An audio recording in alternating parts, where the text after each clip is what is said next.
नमस्कार, आर्य न्यूज देख रहे हैं आप। मैं हूं आपके साथ पल्लवी सिंह। रुक करेंगे उत्तर प्रदेश की बड़ी खबरों की ओर। देश भर में राष्ट्रपति चुनाव को लेकर सोमवार को वोटिंग की गई। सुहेल देव भारतीय समाज पार्टी के 5 विधायकों ने आज एनडीए के पक्ष में वोट डाला है। सुबसपा अध्यक्ष ओम प्रकाश राजभर ने इस बारे में जानकारी भी दी और ओम प्रकाश राजभर ने इस दौरान बातचीत करते हुए एक निजी चैनल पर कहा है कि समाजवादी पार्टी के अध्यक्ष अखिलेश यादव पर जमकर उन्होंने निशाना साधा। राष्ट्रपति चुनाव में अब्बास अंसारी को वोट न डालने पर सुबसपा अध्यक्ष ओम प्रकाश राजभर ने जानकारी देते हुए बताया है कि मुख्तार अंसारी के बेटे और विधायक अब्बास अंसारी का मामला कोर्ट में चल रहा है। ऐसे में उनका वोट डालना मुमकिन ही नहीं हो पाया। और इसके साथ ही उन्होंने कही ये बातें कहा कि सपा पर उन्होंने जमकर निशाना साधते हुए कहा कि समाजवादी पार्टी के अध्यक्ष अखिलेश यादव पर उन्होंने निशाना साधा और कहा कि राष्ट्रपति चुनाव को लेकर हुए बैठक में उनको बुलाया ही नहीं गया था।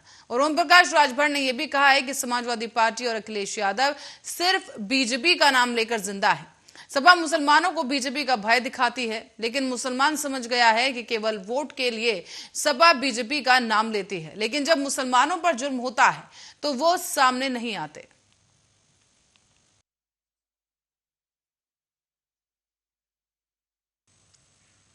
और खनन माफिया हाजी इकबाल के भाई और बसपा के पूर्व एमएलसी महमूद अली को आज नवी मुंबई में ट्रांजिट रिमांड पर लिया गया है। इसके बाद उसे सहारनपुर न्यायालय में पेश किया गया, जहां से महमूद अली को जेल भेज दिया गया है। दरअसल हाजी इकबाल के तीनों बेटे पहले से ही जेल में हैं और हाजी इकबाल अभी भी फरार चल रहा है। हाजी इकबाल पर 25,000 का इनाम भी रखा जा चुका है और इसके साथ ही साथ उसके करीब 125 करोड़ रुपए की संपत्ति को अब तक जब्त किया जा चुका है। इसी के साथ आपको बता दें कि शहर की पॉर्श कॉलोनी में स्थित 3 कॉलोनियों और कोठियों में एक कोठी को पूरी तरह से ध्वस्त किया जा चुका है और अन्य कोठियों का अविस्तृत हिस्सा भी तोड़ा जा चुका है। सीएम योगी की सरकार बनते ही खनन माफिया हाजी इकबाल के बुरे दिन शुरू हो गए थे। और आपको ये भी बता दें कि केंद्रीय जांच एजेंसियों ने हाजी के खिलाफ इतने कम समय में कमाई गई अकूत संपत्ति की जांच शुरू कर दी। धीरे धीरे खनन पर भी अन्य लोगों का कब्जा होता चला गया और अब उसके ऊपर जैसे ही मुसीबतों का पहाड़ टूट पड़ा है। बताया जा रहा है कि कभी शान और शौकत की जिंदगी जीने वाला हाजी इकबाल अब भगोड़े की तरह इधर उधर भाग रहा है।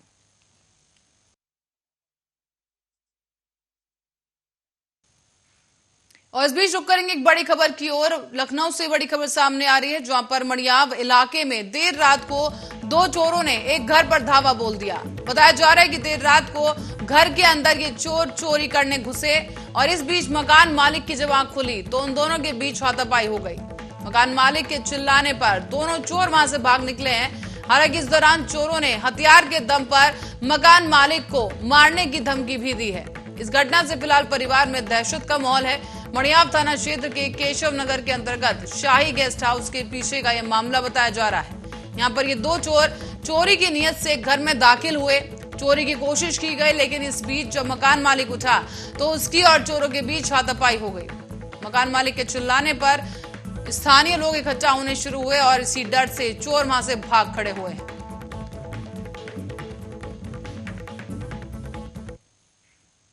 और बरेली में सुबह से ही नाथ नगरी में मंदिरों में भक्तों का तांता लगा हुआ है। पूजा अर्चना करने के लिए मंदिर भक्तों में दिखाई दे रहे हैं और भक्तों ने इस दौरान शिवलिंग पर दूध, जल और फूल भी चढ़ाए और भोलेनाथ का आशीर्वाद लिया।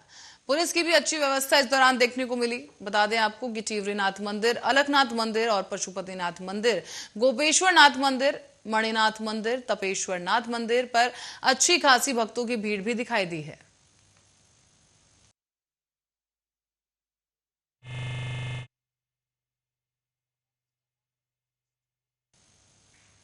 और लखनऊ में पुलिस और बदमाशों के बीच मुठभेड़ हो गई। इसमें इलाके में सनसनी का माहौल फैल गया है और अब आपको बता दें कि मुठभेड़ में बिहार का एक शातिर बदमाश घायल हो गया।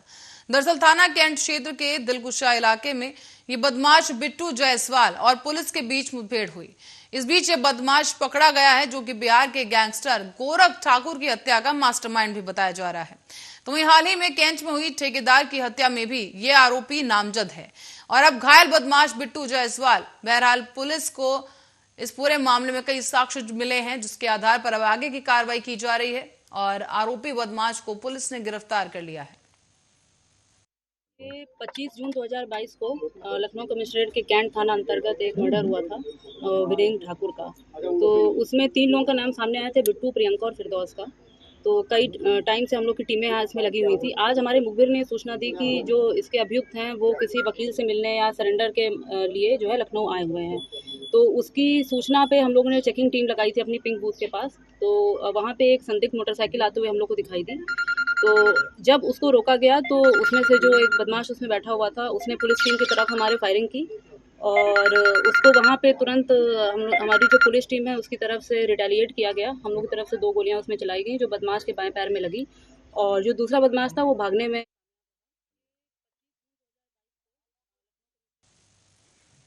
और इस बीच रुक करेंगे मथुरा का, जहां भाजपा नेता डॉक्टर डीपी गोयल के गोपी कृष्ण नर्सिंग होम के खिलाफ एक बार फिर से जांच किए जाने के आसार नजर आ रहे हैं। तो वहीं उपचार के दौरान महिला की मौत के मामले में ये जांच दोबारा की जाएगी। दरअसल अपर मुख्य न्यायिक मजिस्ट्रेट ने पुलिस की जांच को गलत बताया है और न्यायालय ने थाना कोतवाली को मामले की एक बार फिर से जांच किए जाने के आदेश दिए। यहां तक कि 20 सितंबर 2019 को उपचार के दौरान राखी शर्मा नाम की एक महिला की मृत्यु हुई थी। राखी के पति ने डॉक्टर डीपी गोयल और डॉक्टर अनुल गोयल समेत डॉक्टर प्रदीप गोयल पर उपचार में लापरवाही बरतने का आरोप लगाया। इस पूरे प्रकरण में अब पुलिस पर भी राजनीतिक दबाव के चलते कार्रवाई करने के आरोप लगाए गए और एक तरफा जांच का जो आदेश है वो दिए जाने का भी आरोप सामने आया है। इसी बीच भाजपा नेता डॉक्टर डीपी गोयल पर यह आरोप लगा था और अपनी राजनीति पहुंच का इस्तेमाल करने के दबाव में उन्होंने पुलिस पर भी दबाव बनाया, ये भी आरोप सामने आया। अब बताया जा रहा है कि मृतका के परिजनों ने इस मामले की पुनः जांच की मांग उठाई और इसी मांग के बाद जांच के न्यायालय के आदेश पर अब पीड़ित पक्ष ने खुशी जाहिर की है। मेरी पत्नी की मृत्यु गोपी कृष्ण नर्सिंग हॉस्पिटल में हुई थी। मैं अपनी पत्नी को इलाज के लिए पैदल चलकर घर से लेकर गया था और एक छोटा सा प्रोसीजर होना था और फॉर्मेलिटीज़ पूरी करने के बाद वो प्रोसीजर हुआ। उस दौरान मेरी पत्नी की मृत्यु हो गई और उसके बाद मैंने मुकदमा दर्ज कराया जिसमें कि पुलिस ने अंतिम आख्या लगाते हुए डॉक्टर डीपी गोयल, अनु गोयल, प्रवीण गोयल के दबाव में, राजनीतिक दबाव में ये मुकदमा फाइनल रिपोर्ट लगा दी गई, जिसके खिलाफ हम न्यायालय में प्रस्तुत हुए और हमने प्रोटेस्ट पिटीशन दाखिल की जिसमें कि न्यायालय द्वारा सभी बिंदुओं पर विचार करते हुए दोबारा जांच के आदेश दिए। भेजा ये जाना चाहिए था कि इसमें मृत्यु के कारण की जांच करोगे, मृत्यु क्यों हुई, मृत्यु के क्या कारण थे। नहीं, पुलिस के सारे जो भी प्रपत्र हैं उनमें भी केवल यही लिखा हुआ है कि एंटीबायोटिक की जांच करो। विवेचनाधिकारी ने जो पर्चे में लिखा है वो भी यही लिखा है कि एंटीबायोटिक रिएक्शन की जांच हो रही है।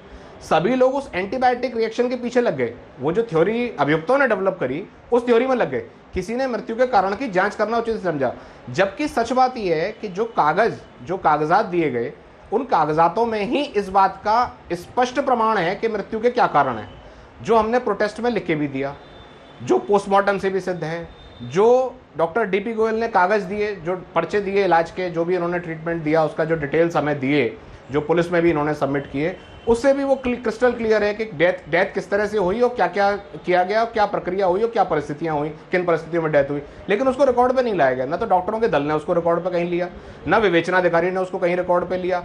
ऐसी परिस्थिति में हमारे सामने एक ही ऑप्शन था, एफआईआर लग गई, उसमें पुलिस ने अंतिम आख्या प्रस्तुत कर दी। हम और इस बीच एसपी मिर्जापुर संतोष कुमार मिश्रा ने आम जनता की समस्याएं सुनी और उन्होंने समस्याओं की जो सुनवाई की वो रिकॉर्ड तोड़ स्तर पर की। बताया जा रहा है कि सुबह करीब 10:30 बजे से ये सुनवाई शुरू हुई, जो कि शाम के 5 बजे तक जारी रही है। इस दौरान करीब 230 से अधिक फरियादियों की सुनवाई की गई। और आपको ये भी बता दें कि सालों बाद इस तरह लोगों से मिलने और उनकी बातचीत को सुनकर निस्तारण के लिए त्वरित कार्रवाई किए जाने का आदेश भी दिया गया है, जिससे लोगों में काफी खुशी है। लोगों ने इस पहल की काफी सराहना भी की है। कहा गया है कि पहली बार ऐसा हुआ है और ऐसा कोई पुलिस अधीक्षक मिला है जिसने जनता की बात सुनी और रिकॉर्ड तोड़ स्तर पर बात सुनी गई। बताया यह भी जा रहा है कि इस दौरान फरियाद लेकर आने वालों के लिए खड़े होकर नहीं बल्कि एसपी के सामने गुहार नहीं लगानी पड़ी उन्हें। अब वो बैठकर अपनी फरियाद लगाते हुए नजर आए। इस दौरान लोगों को पानी भी दिया गया और बच्चों को बिस्किट भी मिले। साथ ही साथ आपको बता दें कि भीड़ के बीच एसपी संतोष कुमार मिश्रा ने लोगों की बात सुनी है और इस बीच तमाम फरियादी न्याय की गुहार लगाते हुए भी मिले। बताया जा रहा है कि फरियादी भी संतुष्ट नजर आए हैं और इसी बीच एक राजकुमारी सिंह नाम की महिला ने बताया कि कोरोना काल में उसके पति की मौत हो गई, जिसके बाद वो कनाडा से लौटी थी। मदद की गुहार लगाई गई और एसपी की कार्रवाई से वो काफी संतुष्ट नजर आई है। मैं इधर मिर्जापुर में एसपी सर से मिलने के लिए आई थी। उन्होंने मेरे को बड़े अच्छे ढंग से अटेंड किया। एक्चुअली ये मेरा दूसरा विजिट था। पहले विजिट में वो उनकी मीटिंग थी, 2 मीटिंग थी, तो पूरा दिन मैंने वेट किया मगर वो नहीं थे इधर। तो आज मेरा सेकंड डे था, तो आज उन्होंने मेरे को सुना और उन्होंने मेरे को डेट भी दिया 21 के लिए। उन्होंने बोला कि 2 लोग पार्टी को बुलाया जाएगा और उन्होंने मेरे को रेफ़र किया। बहुत सुंदर लगा, बहुत अच्छा लगा। बड़ी जनप्रिय कप्तान है हमारे। हम तो 10:30 बजे आ गए, तब से देख रहे हैं जनसमूह लगा हुआ है। और इनके मैं फरियाद को सुनते हुए फरियादियों से किस तरह से बिहेव इनका है, इतना अच्छा है कि मिर्ज़ापुर में तो हम प्रथम दृष्टया देख रहे हैं ऐसा कोई कप्तान आया है। कितना समय हो रहा अभी? अरे 4:30 हो रहे हैं भाई, और मैं 10:30 बजे से बैठा था। अभी मेरा है, हमें जिस काम के लिए मैं बार बार दौड़ रहा था, आज उसने पूरा का आश्वासन दिया नहीं होगा भाई। और अन्य लोगों का ऐसे प्रकरण को स्वयं फ़ोन करके निस्तारित किए हैं कि मैं बड़ा गर्वित महसूस कर रहा हूं कि मेरे जनपद में ऐसे। और अब रुक करेंगे गाजीपुर की ओर। गाजीपुर के जिला पंचायत हॉल में आगामी नगर पालिका और नगर पंचायत चुनाव के मद्देनजर भारतीय जनता पार्टी की संगठन बैठक जिला प्रभारी अशोक मिश्रा के नेतृत्व में की गई। इस बैठक में जिला अध्यक्ष भानु प्रताप सिंह, जिला पंचायत अध्यक्ष सपना सिंह समेत जिले के सभी मंडल अध्यक्ष और पदाधिकारी मौजूद रहे। इस दौरान आगामी नगर पालिका और नगर पंचायत चुनाव को लेकर एक अहम रणनीति भी बनाई गई है। 100% में नगर पालिका का चुनाव जो आगामी आ रहा है उसको भारतीय जनता पार्टी यहाँ की सभी परिषद के अलावा पंचायतों को भी जीतेगा। और उस पर हमारा संगठनात्मक काम सैन्य संगठन के निर्देशानुसार नहीं, वो अब हमने अभी विधान परिषद के चुनाव में हमने उनको बता दिया। हमने कहीं से कोई संगठनात्मक हमारी चुनाव में हमारी मतदान प्रतिशत बढ़ा है, हमारे वोटर बढ़े हैं, मगर कुछ ध्रुवीकरण के कारण वहाँ पर हुआ। मगर हम नगर पालिका के चुनाव में मैं आपको बता रहा हूँ कि ज़िले का प्रभारी होने के नाते कि 100% हम लोग रिजल्ट देंगे। और समाजवादी पार्टी चाहे जो भी गठबंधन कर ले, जो भी योजना बना ले, भारतीय जनता पार्टी उसको फेल करके नगर पालिका का। और हरदोई में पिछले 20 दिन से बारिश नहीं हुई और इसी कारण क्षेत्र के किसान काफी परेशान हैं। खेत में धान की फसल सूख रही है और बारिश के लिए हर कोई दुआ कर रहा है। इसी क्रम में शहर के इलाकों में मुन्नेमिया चौराहे के पास आरिफ खान शानू ने अपने समुदाय के लोगों के साथ बारिश की दुआ मांगी। बताया जा रहा है कि आरिफ खान ने कहा कि बारिश न होने की वजह से लाखों जीव जंतु और पूरे देश के लोग परेशान हैं। कहा यह भी गया कि प्रशासन ने तो तमाम इंतजामात कर रखे हैं, लेकिन कुदरत की जो बारिश होती है वो सबसे बेहतर और खूबसूरत होती है। किसान और जनता के लिए वही बारिश सबसे ज्यादा लाभदायक होती है। कहा यह भी गया है कि बरसात के लिए ये दुआ मांगी जा रही है। दरअसल हरदोई में बरसात नहीं हो पा रही है और ऐसे में किसानों को काफी परेशानी झेलनी पड़ रही है। खेतों में जो धान की फसल है वो बर्बाद हो रही है और कई जगहों पर धान ही नहीं लग पा रहे। गन्ना और मक्का जैसी फसल भी सूख रही है। ऐसे में किसान बेहद परेशान है। इसलिए मांगी गई है कि मुल्क में अमन चैन कायम रहे और ख़ास तौर से बारिश हो जाए। बारिश ना होने की वजह से सैकड़ों लाखों जीव जंतु और पूरे देश प्रदेश की जनता परेशान है। हर मुल्क में बारिश हो रही है, लेकिन हमारे आज हमने बारिश के लिए अपने अल्लाह ताला से दुआ मांगी। इसलिए बारिश से हम सब परेशान है, जीव जंतु किसान हर शख्स परेशान है। हमने अल्लाह से अपने महबूब हबीब के सदक़े में, रसूलुल्लाह सल्लल्लाहु अलैहि वसल्लम के सदक़े में बारिश के लिए दुआ की है। और जो अल्लाह बारिश कर सकता है वो हमारे पास कोई तकनीक नहीं है। तकनीक बहुत है मगर उस बारिश के अलावा और कोई तकनीक नहीं है जो अल्लाह की रहमत बरसती है उस बारिश में। इसलिए आज हम सब ने मिल के अल्लाह से जो है बारिश। और रायबरेली से खबर सामने आई है जहां शहर कोतवाली क्षेत्र के सुपरमार्केट में स्थित न्यू नरेश स्वीट्स हाउस में आग लग गई। बताया जा रहा है कि एक रेस्टोरेंट था जहां पर देर रात को शॉर्ट सर्किट की वजह से आग लगी है। देर रात को दुकानदार दुकान बंद करके अपने घर चला गया और इसी दौरान दुकान से धुआं निकलने लगा। इस दौरान राह से गुजर रहे राहगीरों की नजर उस पर पड़ी, जिसके बाद आनन फानन में फायर ब्रिगेड को सूचना दी गई। मौके पर पहुंचे दमकल कर्मियों ने घंटों की कड़ी मशक्कत के बाद आग पर काबू पाया, लेकिन बताया जा रहा है कि तब तक दुकान का पूरा सामान और फर्नीचर जलकर राख हो चुका था। आग लगने से करीब 20 से 25 लाख रुपए का नुकसान होने का अनुमान जताया जा रहा है। कुछ नहीं, वही 11:30 पौने 12 बजे के आसपास घर में महक रहा था, तो देखते देखते बाहर आए तो धुआं निकल रहा था यहाँ से। लाइट थी नहीं उस समय। फिर उसके बाद इमीडिएटली 112 पे फ़ोन किया। 3-4 मिनट में वो लोग आ गए थे यहाँ पे और फायर ब्रिगेड वगैरह को इन्फॉर्म कर दिया था उन लोगों ने खुद ही।